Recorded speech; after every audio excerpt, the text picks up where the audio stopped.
Alhamdulillah. Alhamdulillahi wa kafa. Wassalatu wassalamu ala nabiyil mustafa wa ala alihi wa sahbihi ahlus sidqi wal wafa. Asyhadu an la ilaha illallah wahdahu la syarika lah, la nidda lahu wa la syabiha lahu wa la mathila lah. Wa asyhadu anna Muhammadan abduhu wa rasuluh wa safiyuhu wa khaliluh, arsalahu rabbuhu rahmatan lil alamin wa hujjatan 'alal ibadi ajma'in. Allahumma salli wa sallim wa barik wa an'im 'ala nabiyyina wa rasulina Muhammadin wa ala alihi wa sahbihi wa man tabi'ahum bi ihsanin ila yaumiddin, amma ba'd.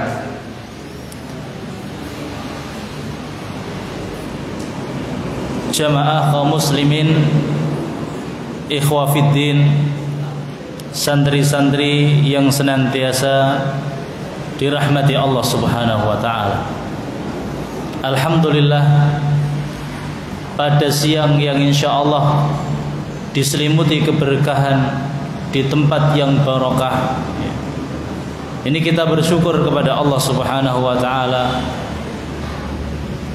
Mudah-mudahan dengan hadirnya kita di tempat yang barokah ini menjadikan kita orang-orang yang barokah di mana saja. Salawat dan salam senantiasa kita haturkan kepada Nabi kita, suri tauladan kita, qudwah kita, yaitu Nabi sallallahu alaihi wasallam, yang senantiasa kita berhutang budi kepadanya, sehingga kita dituntut untuk menjadikannya sebagai uswah dan kita meniru, mencontoh Nabi sallallahu alaihi wasallam. Semalam saya dihubungi oleh Ustaz Harun, kemudian diminta untuk menyampaikan satu topik, yang topik ini topik yang sangat penting bagi kita semuanya dan sangat cocok untuk kita semuanya. Topik yang berkenaan dengan berbakti kepada kedua orang tua, apalagi ini khususnya santri-santri yang memang sudah mau pulang, yang sudah ayo nak cepat gitu. Maka ini seakan-akan kajian ini temanya supaya nanti ketika pulang sampai rumah, santri ini kemudian benar-benar bisa menjalankan tugasnya sebagai anak. Jamaah ikhwatiddin yang dirahmati Allah Subhanahu wa taala, seperti yang saya sampaikan tadi, seumpama kita ini punya mutiara, yang memang mutiara ini mahal, harganya berapa? Ya mungkin ya ratusan juta, pasti akan kita simpan. Ada yang mengatakan, iya Ustaz, saya akan simpan, kalau nggak disimpan takutnya nanti mutiara jamuran, bisa jamuran mutiara, atau mungkin jatuh, pecah, akhirnya nggak laku gitu. Maka perlu kita simpan. Ketahuilah santri-santri dan jamaah yang dirahmati Allah, sampean semuanya ini mutiara. Kita semua ini mutiara. Bagaimana kita jadi mutiara? Allah itu sudah pilih kita semuanya untuk menjadi orang muslim, ini mutiara. Allah Subhanahu wa taala berfirman, man yuridillahu an yahdiyahu yashrah sadrahu lil Islam.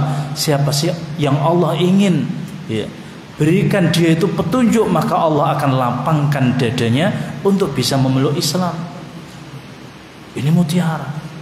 Mutiara yang kedua, antum semuanya ini menapaki jalan ulama-ulama. Orang yang berilmu sama orang yang tidak berilmu beda. Bagaimana mau disamakan? Allah saja kemudian membedakan, ya.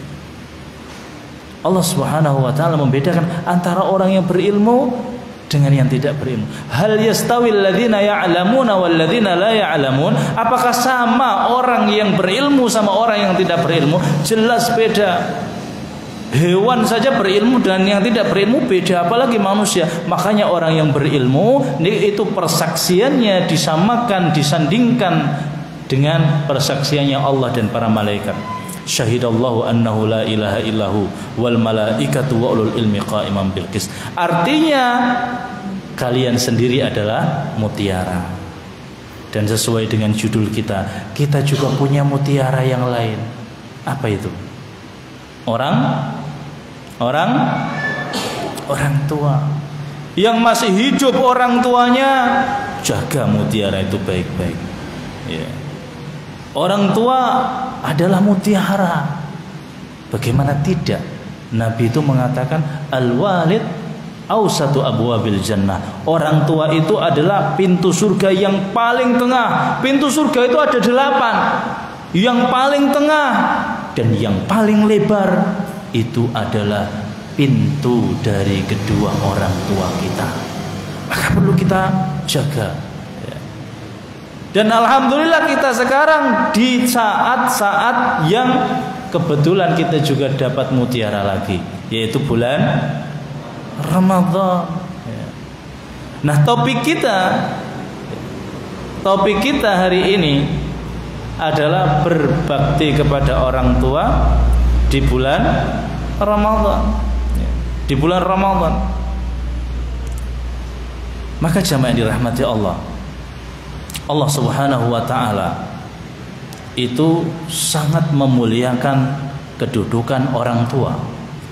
Sampai-sampai Allah Subhanahu wa taala senantiasa Allah itu kemudian menggandengkan supaya kita berbakti kepada orang tua dengan haknya Allah Subhanahu wa taala.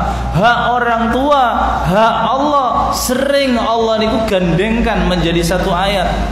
Di antaranya Allah Subhanahu wa taala berfirman, "Wa qadha rabbuka alla ta'budu illa iya." Dan Allah Subhanahu wa taala Rabbmu mewajibkan jangan sekali-kali kamu beribadah kecuali kepada Allah, wa bil walidaini ihsana, dan dengan kedua orang tua kalian harus berbakti. Lihat, beribadah kepada Allah dan berbakti kepada orang tua digandengkan. Tidak hanya ayat itu, ya. Dalam surat An-Nisa ayat 36 Allah berfirman, wa'budullah wa la tusyriku bihi syai'a wa bil walidaini ihsana. Dan beribadahlah engkau kepada Allah Subhanahu wa taala dan jangan sekali-kali kamu menyekutukan Allah, wa bil walidaini ihsana. Dan hendaknya engkau berbakti kepada kedua orang tua, baik yang masih ada ataupun yang sudah tiada. Kita diperintahkan untuk berbakti kepada kedua orang tuanya, ya. Bahkan Bani Israel pun kemudian diperintahkan oleh Allah dan digandengkan perintah menyembah Allah dan juga berbakti kepada kedua orang tuanya. Allah berfirman, wa id akhadna mitsaqa bani Israil alla ta'budu illallah wa bil walidaini ihsana. Dan ingatlah ketika Allah mengambil sumpah janji kepada Bani Israel, alla ta'budu illallah, supaya mereka tidak menyembah kecuali kepada Allah dan berbakti kepada kedua orang tua. Dan masih banyak ayat-ayat yang lain yang menggandengkan antara hak Allah untuk diibadahi dan hak kedua orang tua yang perlu kita bakti. Di banyak ayat-ayat Allah Subhanahu wa taala. Artinya ini adalah dalil. Ini dalil bahwasanya orang tua itu kedudukannya begitu tinggi di sisi Allah Subhanahu wa taala. Maka anak-anak itu harus benar-benar kemudian bersyukur dan berbakti kepada orang tua. Bahkan kalau kita bersyukur kepada Allah dan tidak mau bersyukur kepada orang tua kita, syukur kita kepada Allah tidak ada gunanya. Perlu digarisbawahi, ya. syukur kita kepada Allah, sehingga kita kalau bersyukur kepada Allah diberikan nikmat mata, kita pakai mata ini untuk ibadah, diberikan nikmat kesempatan, kita pakai kesempatan untuk beribadah, diberikan nikmat kesehatan, badan yang kuat, kita gunakan badan ini beribadah. Artinya kita bersyukur kepada Allah. Tapi ternyata kita tidak bersyukur kepada orang tua, maka syukur kita kepada Allah belum tentu diterima oleh Allah Subhanahu wa taala, sebagaimana yang ditegaskan oleh Ibnu Abbas radhiyallahu anhu. Beliau mengatakan hunaka thalatha ayatun, ada 3 ayat yang ayat ini, kalau ayat ini dilakukan satu dan yang satunya tidak dilakukan, tidak akan diterima oleh Allah Subhanahu wa taala. Di antaranya apa? Yang pertama, wa ati'ullah wa ati'ur rasul. Taatilah Allah dan taatilah Rasul. Kalau seandainya kita hanya taat kepada Allah, tidak taat kepada Rasul, tidak diterima. Lihat itu orang-orang Yahudi, lihat itu orang-orang Nasrani. Apakah Allah mereka kira-kira sama apa tidak? Sama sebetulnya. Cuman lafadznya aja Allah, ya. Tapi Tuhan mereka sama-sama Allah, ya. Tuhan samawi karena agama-agama samawi, tapi mereka tidak mau mentaati kepada Nabi Shallallahu Alaihi Wasallam, maka tidak diterima ketaatan mereka. Ayat yang kedua, wa aqimus shalah wa atuz zakah. Dirikan sholat, bayarlah zakat. Kalau banyak orang yang rajin sholatnya, senantiasa di shaf pertama, tapi ketika disuruh zakat eman, maka orang yang seperti ini sama saja. Makanya kata Abu Bakar, wallahi la uqatilanna man farraqa baina sholati was shalah. Demi Allah, saya akan membunuhi, memerangi orang-orang yang memisahkan antara sholat dan zakat. Lau mana'uni iqalan kanu yu'adduna ala ahdi Rasulillah. Seandainya mereka itu kemudian melarang saya untuk mengambil zakat hanya sekedar iqal, yang dalam satu riwayat inaqan, anak onta, dalam satu riwayat cancangnya, talinya onta, yang dulu kok ketika zaman Nabi dibayarkan untuk zakat, sekarang kok mereka nggak mau bayar zakat, laqataltuhum ala man'ihi. Pasti aku akan bunuh mereka, akan saya perangi mereka gara-gara tidak mau bayar zakat. Ayat yang ketiga, aniskurli wali walidayk. Ini yang jadi syahid, ya, kata Ibnu Abbas, ya. Ibnu Abbas mengatakan supaya mereka manusia bersyukur kepada saya, mau beribadah kepada saya, ya, wali walidayk, dan kemudian kedua orang tua. Artinya kalau kita rajin ibadah karena kita ini ya bersyukur kepada Allah, bersyukur kepada Allah, tapi ternyata kita tidak mau berbakti kepada orang tua, maka ya harus kita pikir berkali-kali, sudah diterima belum ibadah kita, ya. Jamaah ikhwafiddin yang dirahmati Allah Subhanahu wa taala. Dan para nabi itu semua mereka berbakti kepada orang tuanya, ya. Kita lihat Nabi Isa, wa barram biwalidati wa lam yaj'alni jabbaran syaqiyya, dan saya berbakti kepada ibuku, maka Allah tidak menjadikanku orang yang jabbar, yang sombong, syaqiyya, yang celaka. Ini nilainya, ya jamaah dirahmati Allah. Kalau ada orang yang berbakti kepada kedua orang tuanya, maka pasti dia itu akan mendapatkan kesenangan dan tidak akan kemudian sengsara. Wa barram biwalidati, dan saya berbakti kepada ibuku, ya, maka balasannya apa? Walam yaj'alni jabbaran syaqiyya, maka saya tidak dijadikan oleh Allah orang yang sombong dan juga syaqiyya, orang yang susah, orang yang celaka. Makanya banyak ya orang itu kalau kita lihat sukses, nah kemudian kita teliti, pasti dia itu orangnya berbakti kepada orang tua. Pasti dia itu berbakti kepada orang tua. Itu bisa kita dengar, ya. Nabi Yahya disebutkan juga wa barram biwalidayhi wa lam yakun jabbaran 'asiyya. Dan Nabi Yahya itu orang yang berbakti kepada kedua orang tuanya, maka Allah tidak jadikan dia sebagai orang yang bermaksiat. Termasuk Nabi Nuh. Nabi Nuh ketika berdoa, ya, beliau mengatakan Rabbi ghafirli wali walidayya. Senantiasa kalau dia berdoa kemudian disandingkan dengan doa dia mendoakan orang tuanya. Wa barram biwalidati walam ya qala rabbi ghfirli wa liwalidayya wa liman dakhala baitiya mu'mina. Mendoakan ibunya ketika dia berdoa. Terus bagaimana dengan Nabi kita Muhammad? Apakah Nabi Muhammad juga berbakti kepada orang tuanya? Nabi Muhammad ketika meninggal, ketika masih kecil, beliau sudah yatim. Akan tetapi lewat lisannya Nabi SAW memerintahkan. Ketika seorang kemudian datang, laki-laki datang dan mengatakan, ya Rasulullah, man ahaqqun nas bi husni sahabati. Wahai Rasulullah, siapa sih manusia yang paling berhak mendapatkan perlakuan baik saya? Ya Rasul, saya ini temannya banyak. Saya itu berteman dengan bos, saya berteman dengan ibaratnya juragan, dengan pedagang, dengan petani.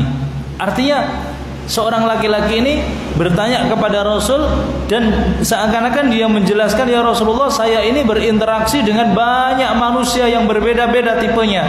Ada bapak, ada ibu, ada anak, ada istri, ada tetangga, ada saudara. Ya Rasul, man ahaqqun nas bi husni sahabati. Siapa ya Rasul orang yang paling berhak mendapatkan perbuatan yang paling baik dari saya? Apakah istri saya ya Rasul yang senantiasa menemani saya, atau anak-anak saya, buah hati saya, atau kemudian bos saya, atau teman-teman sekerjaan saya? Maka Nabi mengenyampingkan semua itu dan kemudian Nabi mengatakan ummuk, ibumu.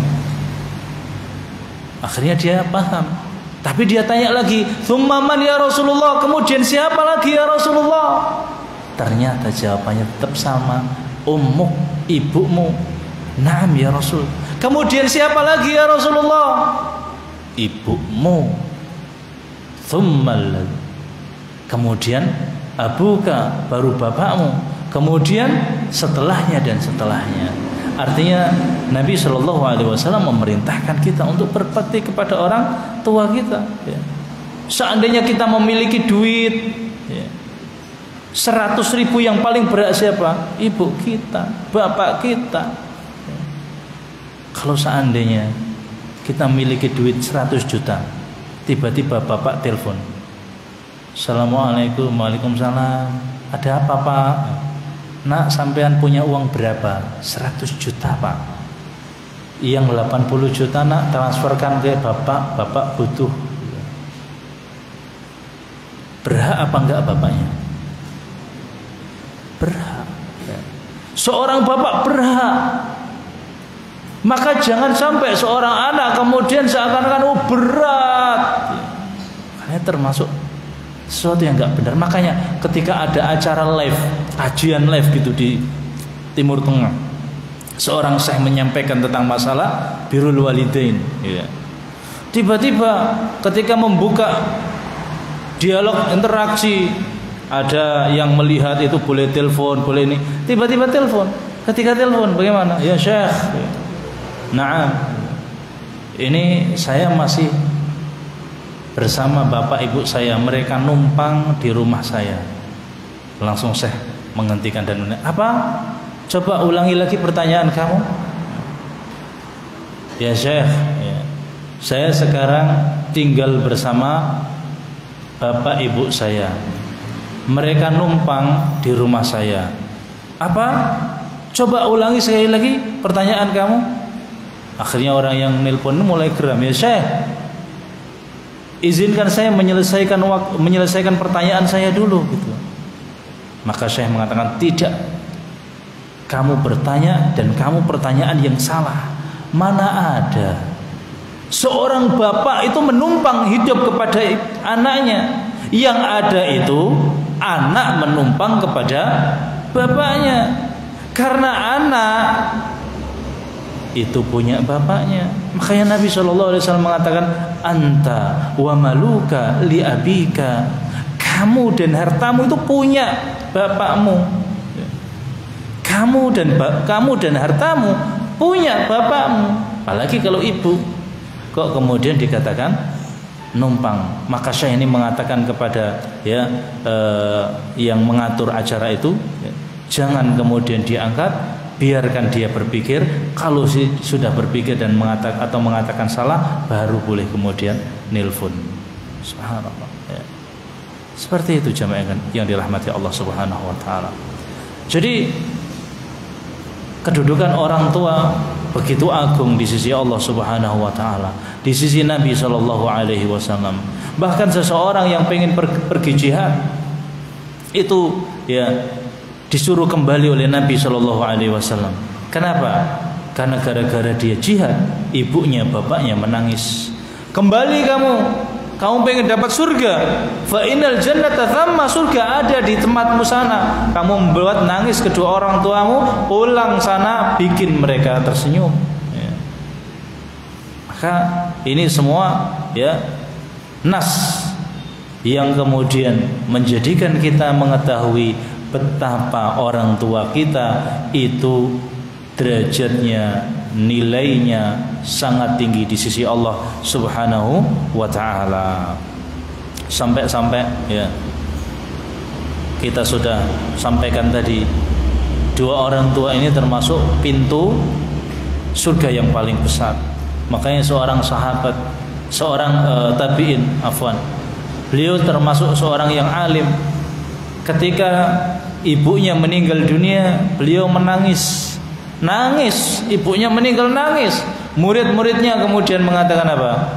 Ya Syekh, ibu Anda meninggal kemudian Anda menangis seperti ini. Dia mengatakan, bagaimana tidak? Laqad kana li babani ilal jannah. Sebelumnya saya punya dua pintu masuk ke surga. Faqad ughliqal yauma wahid abadan.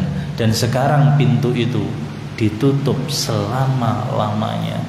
Maka mutiara orang tua ini harus betul-betul kita jaga dan kita perlakukan dengan baik sebelum kemudian nanti meninggalkan kita. Jamaah yang dirahmati Allah Subhanahu wa taala. Kemudian sekarang,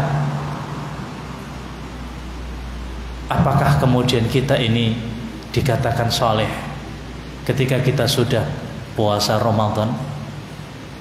Sudah puasa Ramadan dengan baik, baca Al-Quran khatam sampai 3 kali 4 kali, bersedekah. Apakah itu saja yang kemudian kita lakukan, kita sudah dikatakan sebagai orang soleh? Demi Allah, belum. Kenapa? Karena kesalehan itu berbanding lurus dengan bakti kita kepada kedua orang tua. Seperti yang kita sampaikan tadi, tidak hanya kemudian bersyukur kita kepada Allah cukup, tapi kita juga harus syukur kepada orang tua kita, berbakti kepada orang tua kita. Amal ibadah kita yang semuanya sudah baik belum cukup kalau kita belum berbakti kepada kedua orang tua kita. Kita sudah puasa, berusaha puasa, membuka puasa dengan baik, berilmu dengan baik, bahkan puasa kita lakukan dengan yang terbaik, tapi ternyata kita masih menyakiti kedua orang tua kita. Kita masih membentaknya. Kita masih kemudian enggan ketika diperintahkan orang tua, gara-gara asik dengan baca Al-Quran. Asik baca Al-Quran. Nah, diem aja, pengen menyelesaikan. Sampai orang tuanya bingung, di mana anaknya ini? Ternyata anaknya murojaah. Saya disuruh Ustaz khatam 3 kali, harus kemudian murojaah dalam kondisi siam. Apakah ini baik? Tidak. Tidakkah kita membaca hadis? Ada seorang yang derajatnya tinggi sekali sebagai ahli ibadah.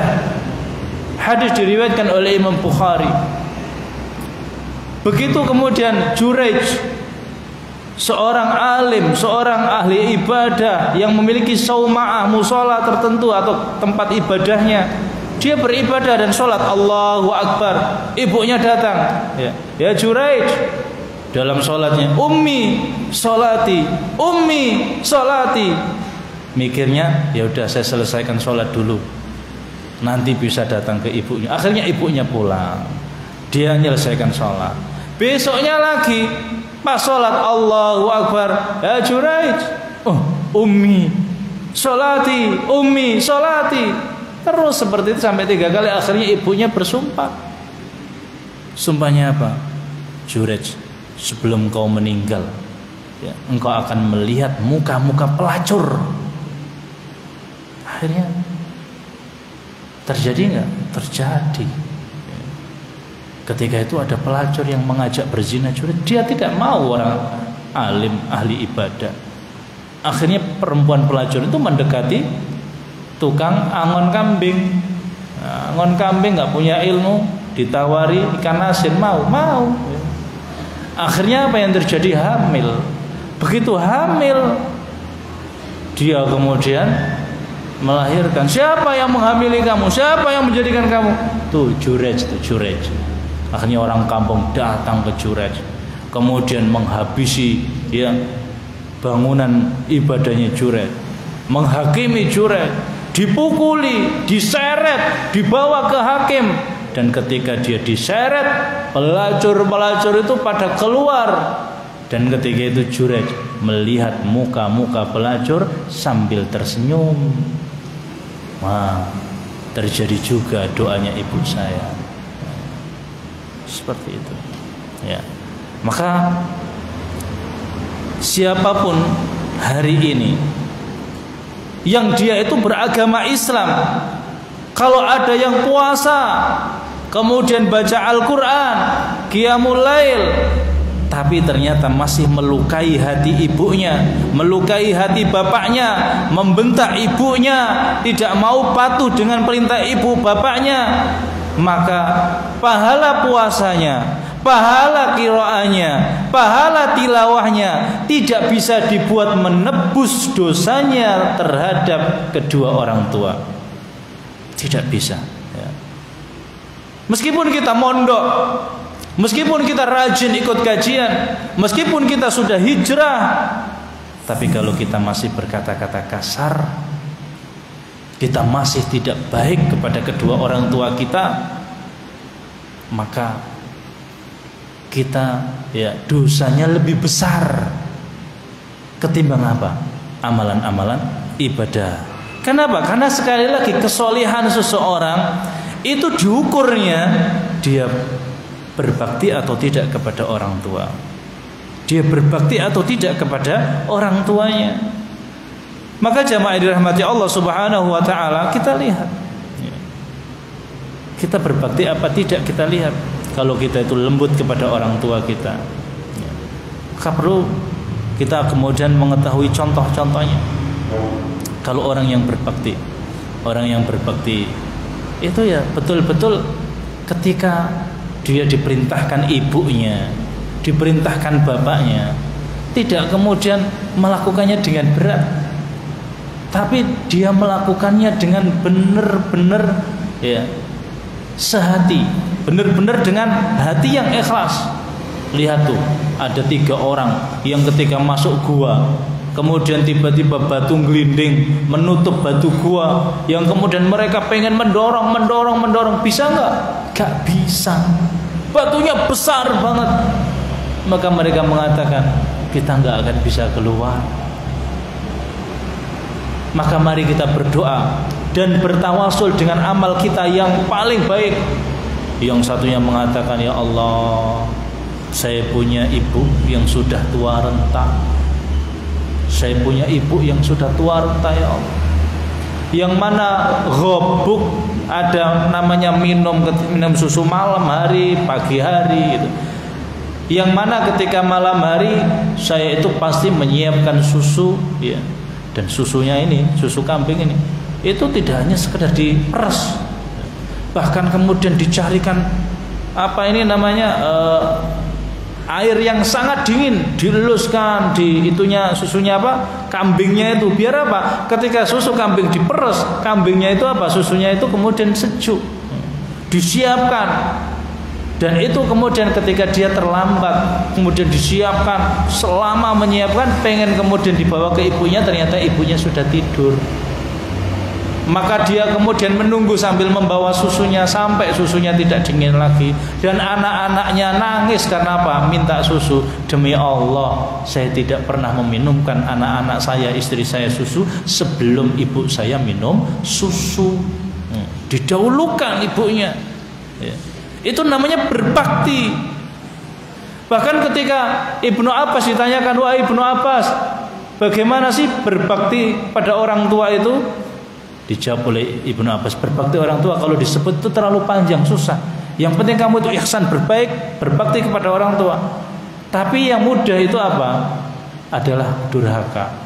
Contoh yang mudah durhaka, kamu itu membawa baju kamu, kemudian kamu kebutkan ceter, di situ ada belduk-belduk, ada debu-debu yang berterbangan kena muka ibumu atau bapakmu, itu sudah dinilai uquq. Itu sudah dinilai apa? Uququl walidain. Apalagi menyakiti, menggores perasaannya. Ibu enggak sekolah, makanya enggak ngerti.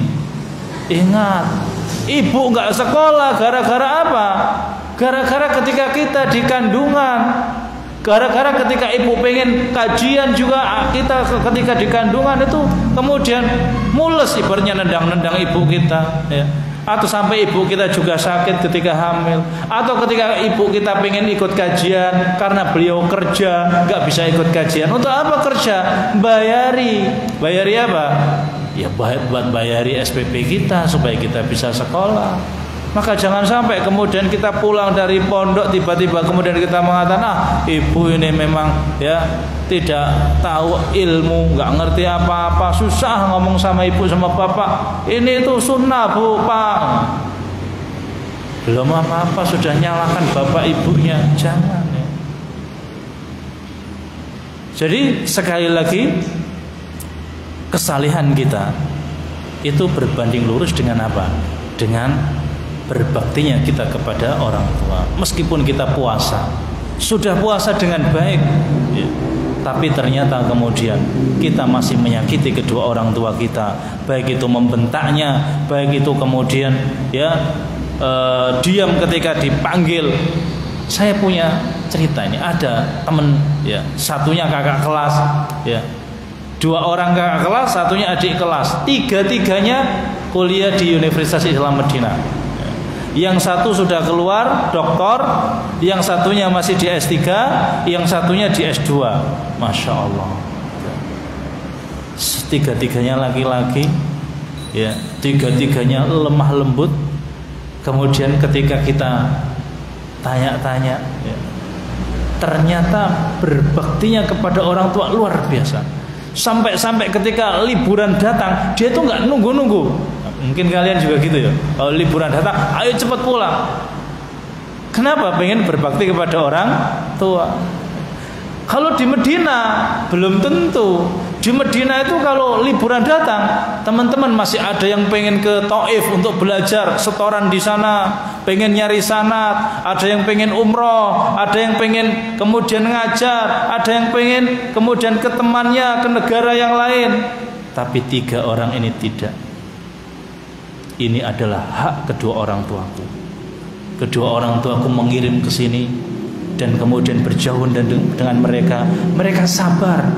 Betapa sedihnya seorang ibu yang berpisah dengan anaknya, tapi ibu ini rela membiarkan anaknya untuk kemudian berpisah dengannya, mendatangi tempat-tempat yang baik untuk kemudian belajar.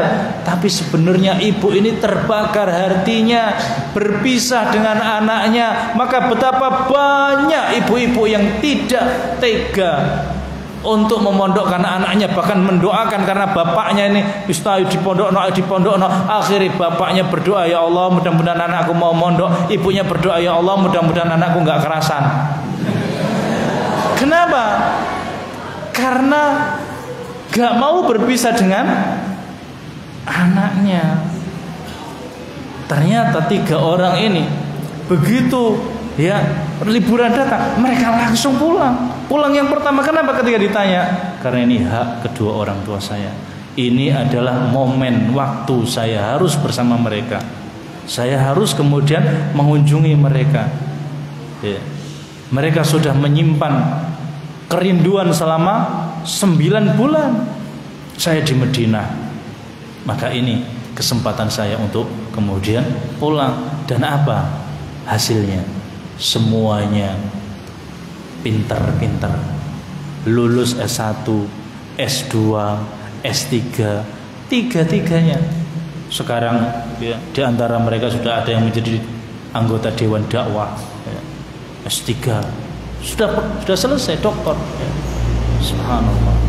Maka benar apa yang dikatakan oleh Nabi Isa, wa barram biwalidati wa lam yaj'alni jabbaran syaqiyya, dan aku berbakti kepada ibuku, maka Allah tidak menjadikanku orang yang sombong dan orang yang celaka. Artinya kalau dia berbakti kepada orang tua, maka kemudian dia menjadi orang yang baik. Ya. Kemudian yang perlu kemudian kita ketahui juga bagaimana bagaimana cara berbakti kepada orang tua ya. Kita lihat salaf-salaf kita, bagaimana mereka itu berbakti. Seperti Muhammad Ibnul Munkadir itu demi Allah dia mengatakan lebih senang mijetin ibunya ketimbang qiyamul lail semalam suntuk. Bayangkan. Maka kalau kita puasa siang ya, mulai terbit matahari sampai terbenam, kemudian qiyamul lail, tapi ternyata kita menyakiti kedua orang tua kita, itu enggak ada apa-apanya. Ibnul Munkadir ya, dia mengatakan pada suatu malam saudara saya qiyamul lail 1 malam suntuk ibaratnya, dan saya mijeti kaki ibuku karena ibuku merintahkan mijet. Itu lebih aku cintai, lebih aku senangi ketimbang pahala sholat qiyamul lail semalam suntuk. Maka jangan dipakai alasan ketika puasa terus diperintahkan ibunya, "Nak, bangun nak, puasa. Hanya nggak mau bangun ya. Puasa bu, puasa pak. Jangan seperti itu ya. Abu Hurairah dipanggil ibunya ya Abu Hurairah ibaratnya, ya Abdurrahman.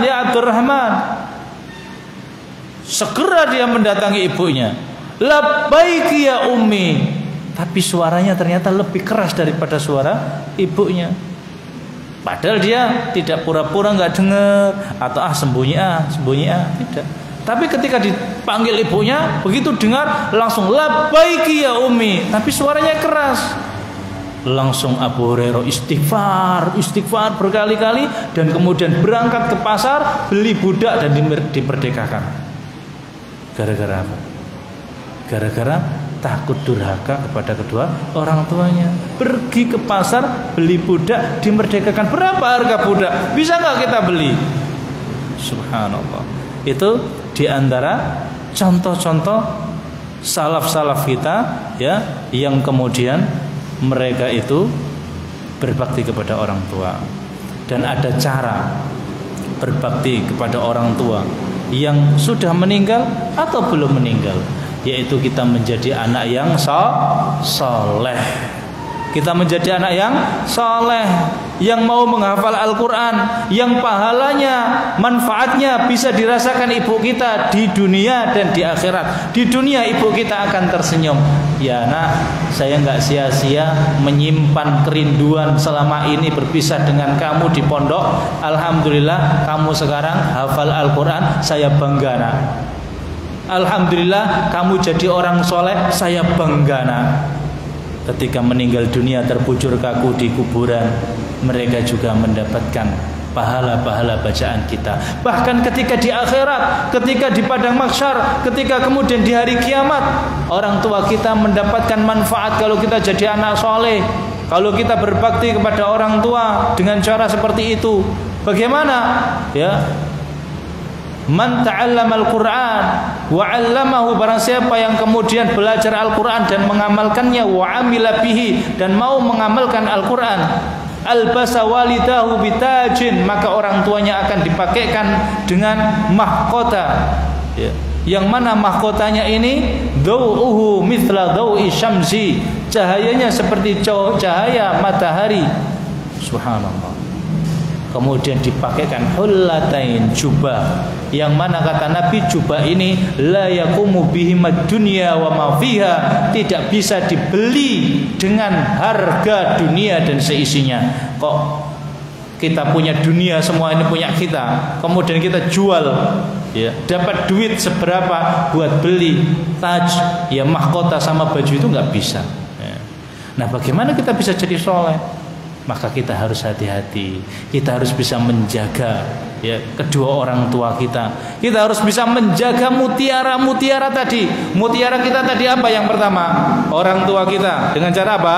Berbakti. Mutiara kita sendiri juga adalah mutiara, karena kita orang Islam. Kita juga diberikan oleh Allah kesempatan untuk menuntut ilmu. Ini juga mutiara. Kemudian mutiara lagi karena kita menangi bulan Ramadan. Maka jaga mutiara ini, jangan sampai rusak.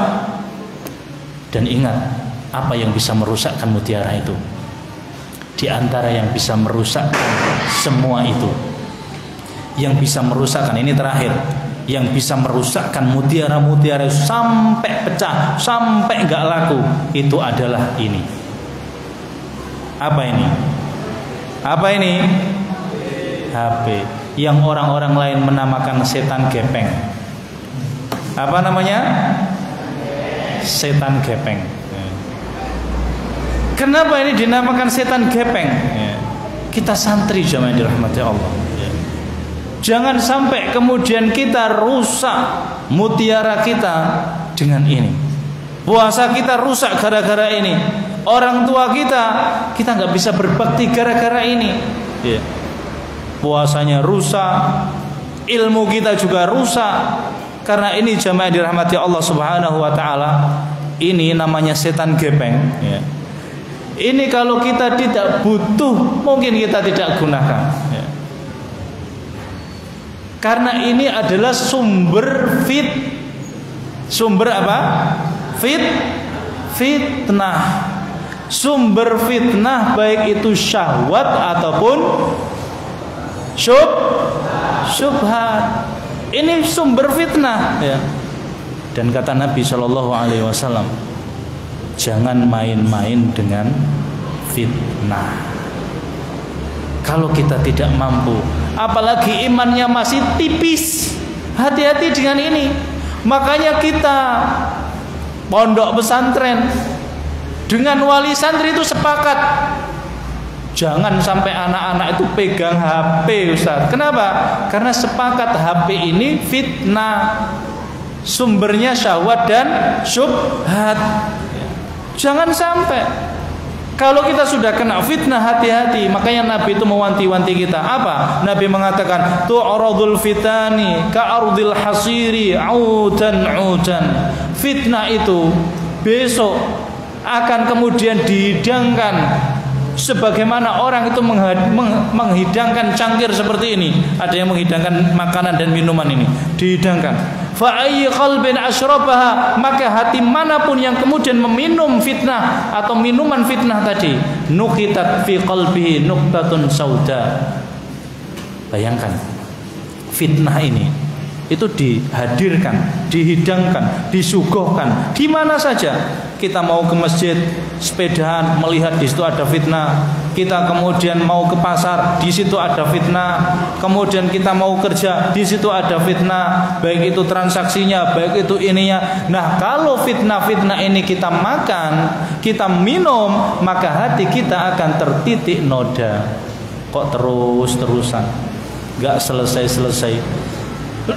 Maka apa yang terjadi? Yang terjadi, hati kita menjadi hitam. Kata Nabi, kalkuzi muzahhiya, seperti mangkok yang mangkoknya warnanya putih, putihnya seperti putih kertas itu, bukan transparan. Kemudian dibalikkan, maka di dalamnya itu gelap gulita. La ya'rifu ma'rufa wa la yunkiru munkara, maka tidak akan mengerti yang ma'ruf dan tidak mengerti yang mungkar. Maka hati-hati dengan fitnah.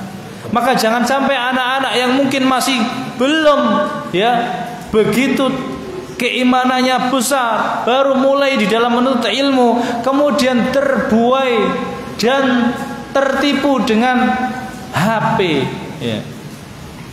Hati-hati, ini fitnahnya besar. Fitnah HP, fitnah syubhat dan fitnah syahwat. Masa di sini ada fitnah syubhat, Ustaz? Betapa banyak orang yang awalnya baik, soleh, jadi rusak, jadi buruk gara-gara HP. Dulu ada seorang mudarris, guru yang hebat, hafal Al-Quran, bahasa Arabnya jos, lulusan Libya. Tahu Libya? Nilainya qoblot, mumtaz, murtafi. Lulus juara 1, nilainya tinggi. Tapi kapan lulusnya? Sebelum ada HP, pakai internet. Menjadi guru juga termasuk guru favorit bagi murid-muridnya karena pinternya, ya, dan solehnya dia, soleh banget. Tapi ketika ada HP, kemudian dia mulai berinteraksi dengan HP, tiba-tiba dia masuk ke situs-situs yang mana situs ini situsnya orang-orang takfiri, situsnya orang-orang khawarij. Sampai kemudian dia terus sampai ngebom sana, ngebom sini, dan sekarang berada di Nusa Kambangan. Dicuci pikirannya, mengatakan pemerintahan ini pemerintahan kafir. Seorang guru lulusan Libya yang hafal Al-Quran luar biasa, pinternya juga, tapi ternyata kemudian gara-gara HP bisa kemudian ikut pemikiran yang sesat. Maka hati-hati banget dengan HP ini. Bahkan gara-gara HP berbakti kita kepada orang tua hancur. Kenapa? Kalau sudah kenal yang namanya apa itu game yang apa itu ya? ML apa? Ya. Yang ketika dia aja lagi asik ini lagi tembak-tembakan kok kena. Ya. Sampai kemudian tidak jamaah, naudzubillah min dzalik. Sampai enggak mau tidur cepet-cepet, subuhnya ketinggalan. Ini syubhat dan juga syahwat. Apalagi kalau dipakai untuk tawasul syaitaniyah, ya, berhubungan dengan setan-setan, nyimpen SMS atau nyimpen nomornya perempuan-perempuan tidak mahram, menyimpen nomornya laki-laki yang enggak mahram, akhirnya tukaran, kemudian saling WA-an. Artinya pertama kenalan, setelah kenalan pertemuan, setelah pertemuan lirik-lirikan, dan subhanallah setelah itu dan banyak ya. Maka anak-anak jangan sampai kemudian memakai HP kalau belum waktunya. Ya, kita tahu HP ini banyak manfaatnya juga. Ibaratnya kayak pedang. Kayak pedang itu apa? Pedang bisa buat untuk kemudian maju di pertempuran jihad. Kita bisa menggunakan senjata ini. Tapi juga pedang bisa membunuh kita. Anak kecil, kamu kasih pisau. Yang masih bayi, owek kasih pisau. Bahaya nggak? Bahaya nggak? Bahaya. Maka jangan, ya. Apalagi kemudian yang di pondok ternyata malah bawa HP. Subhanallah. Jangan sampai. Segera bertaubat kepada Allah Subhanahu wa taala. Segera bertaubat kepada Allah, ya. Jangan sampai ada yang membawa HP, karena HP ini sekali lagi ada syubhatnya dan ada syahwatnya, merupakan fitnah. Dan kata Allah Subhanahu wa taala, ya, kata Allah Subhanahu wa taala, fitnah ini gara-gara fitnah apa yang terjadi? Ya. Gara-gara fitnah itu orang itu banyak jatuh. Allah berfirman, ala fil fitnati saqatu wa inna jahannama la muhitatun bil kafirin. Ala fil fitnati saqatu, ingatlah, ya, mereka jatuh kepada fitnah, maka kemudian jahannam itu muhitatun bil kafirin, akan kemudian, ya, meliputi orang-orang kafir. Maka Nabi SAW bersabda, min husni islamil mar'i tarkuhu mala, termasuk eloknya, bagusnya Islam seseorang itu meninggalkan sesuatu yang tidak bermanfaat, apalagi yang membahayakan. Kalau sesuatu yang tidak bermanfaat saja suruh ninggalkan, apalagi yang membahayakan. HP tadi membahayakan apa enggak? Bahayakan.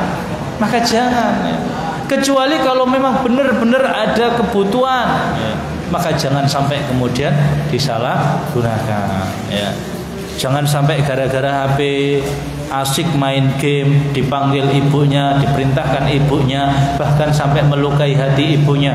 Yang namanya jurej ketika sholat dipanggil-panggil, diem saja, enak asik dengan sholatnya, itu saja seperti itu. Nah kalau kita main HP asik dengan gamenya, dipanggil bapak, dipanggil ibu, diem saja dengan HP-nya, bagaimana? Bagaimana yang terjadi? Maka kita pada bulan Ramadan ini harus benar-benar menjadikan kesempatan untuk berbakti kepada orang tua. Jadi Ramadan kita, puasa kita tidak akan bernilai selama kita tidak berbakti kepada orang tua. Dan ingat, yang merusak bakti kita kepada orang tua diantaranya adalah fitnah HP. Mungkin itu yang bisa kita sampaikan. Mudah-mudahan bermanfaat bagi saya khususnya dan umumnya bagi jamaah sekalian. Kita tutup dengan kafaratul majlis. Subhanakallahumma wa bihamdika asyhadu an la ilaha illa anta astaghfiruka wa atubu ilaik. Assalamualaikum warahmatullahi wabarakatuh.